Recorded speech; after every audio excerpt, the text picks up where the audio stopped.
आज की क्लास में हम लोग ज्योमेट्री से जुड़ी हुई जो पीछे की लेक्चर थी उसके आगे काम करेंगे। ध्यान से सुनना है और कोई खास बात नहीं है। त्रिभुज ट्रायंगल के ऊपर बात करेंगे। जो ट्रायंगल को डिवाइड करा जाता है उसको दो प्रकार से डिवाइड करा जाता है, एक तो भुजा के आधार पे और दूसरा कोण के आधार पे। मतलब एक तो साइड के अकॉर्डिंग उसको बांटा गया है, साइड छोटा होगा, बराबर होगा या बड़ा होगा, ऐसा तीनों की तीनों साइड का कंपैरिजन होगा एक प्रकार।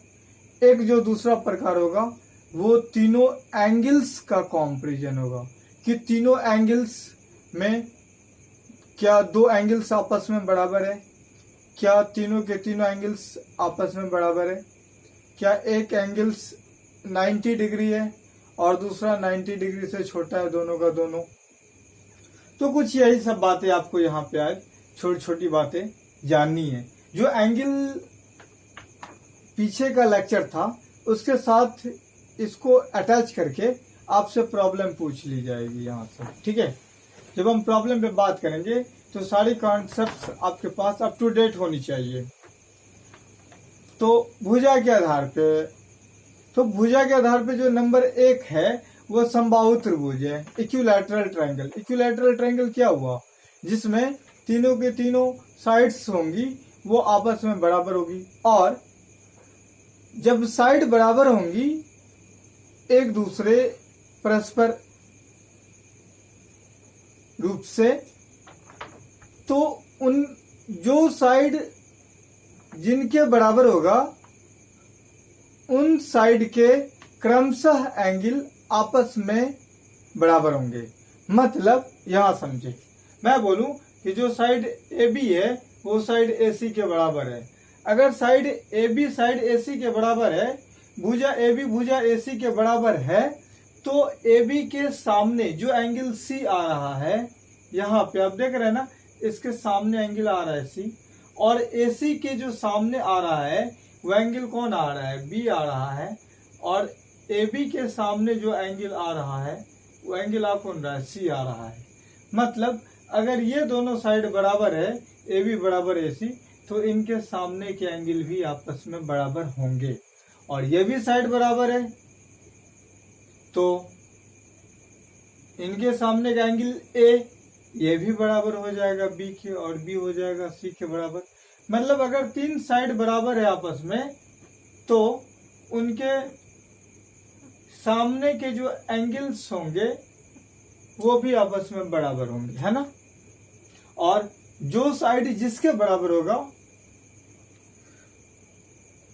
उस साइड के एंगल दूसरे साइड के सामने वाले एंगल के बराबर होगा, ठीक। तो इतना बात ध्यान रखिएगा। यहां से ट्रायंगल जब कभी भी बनेगा तो जो आपको तीन साइड यहाँ पे नजर आ रही है, ए बी बी सी और ए सी, इसमें से दो साइड का जो सम होगा वो तीसरे साइड से हर हाल में बड़ा होगा, तभी जाके ट्रायंगल बनेगा, ठीक है। अदरवाइज ट्रायंगल का फॉर्मेशन नहीं होगा। और एक नेक्स्ट कंडीशन है कि दो साइड का जो अंतर होगा वो तीसरे साइड से हर हाल में छोटा होगा, है ना। मतलब ये ए बी प्लस ए सी बड़ा होगा बी सी से, या फिर बी सी प्लस ए सी बड़ा होगा ए बी से, या फिर B C plus A B बड़ा होगा ए सी से। मतलब किसी भी दो साइड को उठा लीजिए, उसको जोड़ लीजिए, तो वो तीसरे साइड से बड़ा आएगी, ठीक है। तो ऐसी कंडीशन को आप ट्रायंगल बनाने में इस्तेमाल कर पाते हैं। अदरवाइज ट्रायंगल का फॉर्मेशन प्लेन के ऊपर या कहीं भी नहीं हो सकती है, ठीक है। ये तो प्लेन ही है, तो प्लेन के ऊपर ट्रायंगल बन रहे हैं, तो आप प्लेन के ऊपर बनाएं या रफ प्लेन के ऊपर बनाएं, उससे कोई फर्क नहीं पड़ता है। दूसरी बात कि जो यहाँ पे आपको साइड बनेंगी ए बी या बी सी या ए सी, वो साइड एक लाइन होगा। मतलब इस लाइन ए बी एक लाइन है और बी सी भी एक लाइन है और ए सी भी एक लाइन है, जब इसको आगे की ओर बढ़ा दिया जाए तो उसी में से, उस लाइन में से आप इसको बढ़ाएंगे, इधर की ओर बढ़ाएंगे और इसको इधर की ओर बढ़ाएंगे तो क्या बन जाएगा, एक लाइन बन जाएगा। तो इसमें से लाइन सेगमेंट, 3 लाइन सेगमेंट जो ए बी, बी सी और ए सी, तीनों लाइन सेगमेंट स्ट्रेट लाइन है। और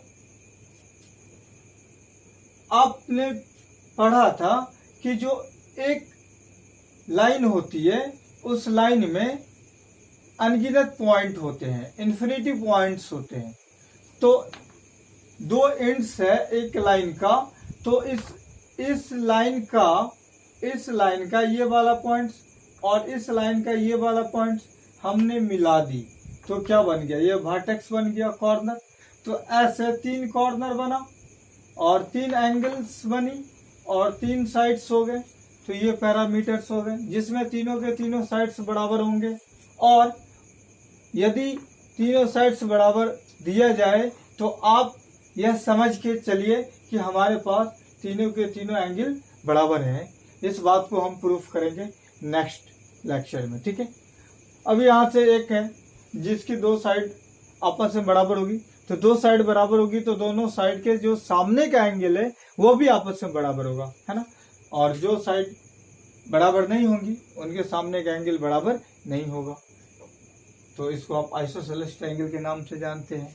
एक जो स्केलन ट्रायंगल है, इसमें क्या है कि ये तीनों की तीनों साइड अलग अलग मेजरमेंट की होगी। एक 3 सेंटीमीटर होगा, एक 4 सेंटीमीटर होगा, एक 5 सेंटीमीटर होगा, तो अलग अलग मेजरमेंट की होंगी, तो इसको आप स्केलन ट्रायंगल बोलेंगे। मतलब यहाँ पे साइड अलग अलग होने के कारण ये तीनों के तीनों जो एंगल्स है वो भी कभी भी आपस में बराबर नहीं हो पाएंगे, ठीक है। और ये हॉरिजॉन्टल लाइन हो गया, ये वर्टिकल लाइन हो गया। जो वाई के अलोंग जा रहा है, मतलब जो जमीन के पैरेलल चल रहा है, अर्थ के पैरेलल अगर चल रहा है लाइन, तो आप उसको क्या कहेंगे, हॉरिजॉन्टल लाइन कहेंगे, ठीक है। और जो जमीन अर्थ सरफेस के ऊपर 90 डिग्री पे खड़ा है जमीन के साथ में, वो वर्टिकल लाइन हो गया, है ना, जिसको आप राइज एक्सिस के नाम से भी जानते हैं। और ये वाली जो क्षैतिज रेखा है इसको रन एक्सिस के नाम से जानते हैं, वाई एक्सिस और ये एक्स एक्सिस। तो ऐसे भी आप ध्यान रखें। और यहाँ अब जो नेक्स्ट बात है वो रही कोण के आधार पे। तो कोण में वही 3 कोण होगा, तो कभी क्या होगा कि तीनों के तीनों कोण आपस में बराबर होंगी। जैसे ही तीनों के तीनों कोण अगर आपस में बराबर बोल दिया जाए आपको, तो आप समझ जाइए कि तीनों की तीनों साइड भी आपस में बराबर होंगी, है ना। तो और जो तीनों एंगल्स होगा वो तीनों के तीनों एंगल्स आपको 90 डिग्री के छोटा मिलेगा। तो 90 डिग्री के जो छोटा मिलेगा तो इसको आप क्या कहेंगे, न्यून कोण त्रिभुज, जिसको आप एक्यूट एंगल ट्रायंगल के नाम से जानते हैं, है ना। और ये बातें यहाँ पे लिख दी है, 0 डिग्री और 90 डिग्री के बीच रहने चाहिए। बेशक हो सकता है कि तीनों के तीनों बराबर होगी तो 60 डिग्री 60 डिग्री 60 डिग्री कैसे आएगी, इस बात को भी हम नेक्स्ट प्रूफ करेंगे। पर तीनों हो सकती है कि तीनों के तीनों एंगल्स आपस में बराबर हो और तीनों ही 90 डिग्री से छोटा हो, या फिर तीनों 90 डिग्री से छोटा हो पर आपस में बराबर ना हो, ऐसा भी कंडीशन दिख सकता है। ये ऑब्टूज एंगल जो ट्रायंगल है, इसमें आपने पढ़ा था कि भाई 90 डिग्री से बड़ा और 180 डिग्री से छोटा, कम। तो इनके बीच का जो एंगल होगा, इस रेंज के बीच का एंगल, उसको आप क्या कहेंगे, अधिक कोण। और उससे जो ट्रायंगल बन जाती है तो अधिक कोण त्रिभुज हो गया, तो ये ऑब्टूज एंगल ट्रायंगल हो जाएगा। और ये अगर एंगल बी ऑब्टूज एंगल ट्रायंगल है तो आप इसको कुछ ऐसा लिख सकते हैं, बी का जो वैल्यू है एंगल का वो 90 डिग्री से बड़ा है और 180 डिग्री से छोटा है। और एक जो नेक्स्ट है वो समकोण त्रिभुज, जिसको आप राइट एंगल ट्रायंगल के नाम से जानते हैं। तो इसमें एक एंगल जो 90 डिग्री हर हाल में होगा और जो बाकी के 2 बचे एंगल होंगे वो 90 डिग्री से दोनों के दोनों छोटा होंगे, है ना। जैसा कि यहाँ पे आपको दिख रहा है एंगल बी 90 है और यहाँ पे ई 90 है, यहाँ पे ए एंगल है, यहाँ पे एंगल सी है। ये दोनों को, ये भी 90 डिग्री से छोटा होगा और ये भी 90 डिग्री से छोटा होगा। तो 90 डिग्री से छोटा, 90 डिग्री से छोटा, तो एक्यूट एंगल और एक्यूट एंगल की संख्या यहाँ पे दो है, एक ए और दूसरा सी। और जो समकोण है, तो समकोण की संख्या कितनी है, 1 बी। तो समकोण की संख्या 1 हो गई। अच्छा, यहाँ पे ये 90 डिग्री के जो सामने वाली साइड है उसको आप क्या कहेंगे, हाइपोटेन्यूस कर्व, जो कभी भी चेंज नहीं होगा। और बेस्ट आपको एक बात ध्यान रखनी है, ये कि जो परपेंडिकुलर होगा और बेस आपस में इंटरचेंजेबल होगा।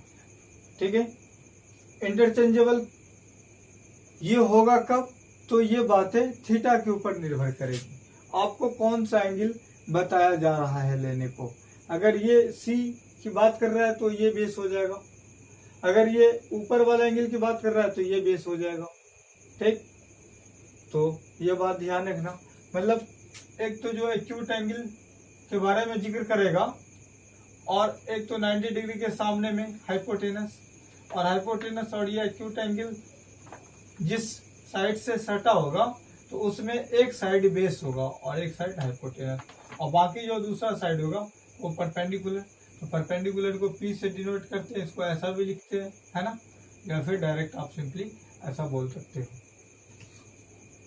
और ये हाइपोटेनस जो होगा, ये छोटा सा बात ध्यान रख लीजिएगा कि एच स्क्वायर बराबर P square plus B square. इस पे सारी बातें हम लोग करेंगे नेक्स्ट, तो इसमें आपको परेशान होने की कोई जरूरत नहीं है। और इतनी सारी बातों को ध्यान रखिएगा।